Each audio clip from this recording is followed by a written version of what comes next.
Oh, hello. We're here at Nita Brewing Company. We have Guy back there. Dale's over there doing something with himself. And we have Andy. So, first and foremost, this year was a big year for beer. Premier Wind did a lot of new things, announced a lot of new things. What are your thoughts on those? I think that the ability for us to access the market a little easier is going to be beneficial for the growth of the industry. One of the things that I found sort of problematic, though, in terms of now that we've established a small footprint, we want to be able to grow our business. I find that with a lot of the grants that are available out there, they're not very accessible to new businesses. So a lot of grants that would help our infrastructure and help us grow and hire new people usually require small businesses to have been established for a minimum of 3 years. So we've been open since January 31st-ish. We can't qualify for any of these grants to help grow our business, but we're in a good position now to start looking for these funds to expand our business. So that's kind of a bummer. So you're basically in a holding pattern. Yeah, so what we can only hope to do is try and attract more customers both to our store or create more restaurant leads so we can get our product out there. I mean, we have to generate more revenue so that we can get more money to reinvest into ourselves. How is working with licensees in Ottawa? It's pretty good. Our focus has been, I'll stop playing with that, has been on working with restaurants that actually support the craft industry. So it's been fairly easy to sort of get into their restaurants and make our products available. The bigger challenge for us is to trying to get into restaurants that move large volume. So the smaller craft restaurants are fairly good in that you can, maybe push 30 to 60 liters a week. But it would be nice. I'd really like to push 200 liters a week. Yeah, per licensee. I mean, that helps us grow a little bit faster if we're able to do that, and we still have capacity to brew that. A little bit more difficult that way because these larger franchise type restaurants or these restaurants with larger turnaround, they've been bought and they're owned by a lot of the larger breweries.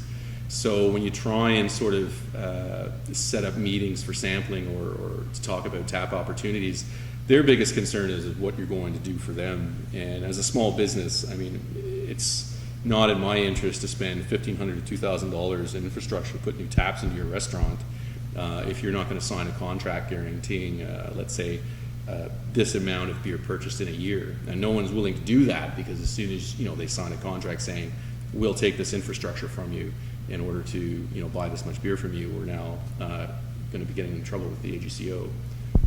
So I'm not going to run the risk of dropping 2 bills and they buy 1 keg and I never hear from them again. So until there's a way to level, I guess, the playing field for us little guys against the big guys, I mean, pushing into those larger restaurants or those that move a lot of volume is probably going to be the biggest obstacle to growth.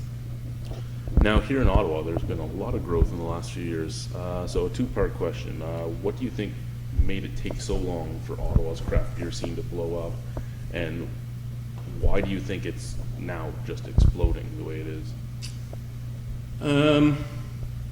I'm not sure what's holding it back. I mean, I think once Kitchissippi and Broadhead had gotten some solid roots in the beer community, I think it gave a lot of other people who were just sort of sitting on the edge deciding whether or not to pull the trigger. It gave them the confidence to do it because they could see 2 very different style breweries succeed, and I think that's really all we needed is some sort of demonstrate that there's an opportunity here in the area.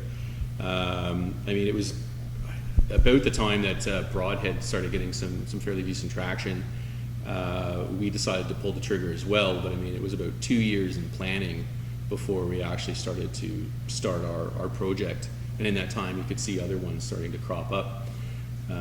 I mean, one of the good questions that we're asked often, I don't know if this is sort of on your list of questions, is what do you think the limit is in Ottawa for a number of craft breweries that are sustainable? But I think if we look at in Europe, I think it's either Sweden or Switzerland or something like that. I mean, they've got one craft brewery for every 19,000 people. So if we've got, what, 1 million people here, divide that by 20, that's given us, what, 500 breweries we could sustain? Is my math right? I need someone to fact check that. But I mean, I think realistically, we could probably support 50 or 60 breweries. I don't think they're all going to be, let's say, a big rig or Kitchissippi style. But I mean, if we're looking at breweries with a range of 7 to 10 barrel brew houses, I think there's still room for a fair number more. Well, yeah, even in Germany and all that, you have all the just neighborhood breweries. that are Yeah. just- So it just depends on what it is that you're trying to do. I think there's a lot of room for craft breweries to open up and create some unique sort of beverage products. And what do you think is next for Nita? On our radar, I think we're playing with ciders. They're so easy to make. So, I mean, we're looking at an alternative to summer beverages. Like we get to the market late. Everybody's got a wheat beer. Everybody has a Belgian beer. Everybody has their fruity infused beers. It doesn't really look like there's a lot of people. Actually, there's nobody really at a brew level doing anything with cider. So I think this year we'll be tinkering with it, and we're hoping by next year we'll have cider offerings and maybe some sort of apple beer blend similar to what the big guys are doing, but done well. Applejack has been voted by all their brewmasters as the best beer in the world. That's an unbiased opinion, I know, but yeah. So we'll look at doing something. Do you different. actually, is there a separate license needed for cider? Yeah, we would have to do something different with that, but we could still brew it on premises, and it's just to create something unique. Right. You'd think, a brewing excise license would be a brewing excise license, and as long as you're not distilling, you could brew it, but. You'd think. I'm not going to argue with the AGCO. They No, were no, really good. they're always right. I mean, because they're the bosses, but I'm just common sensing here, Well, thank you very much for having us. It was my pleasure, Chad. Yeah, thank you. Thanks for coming in.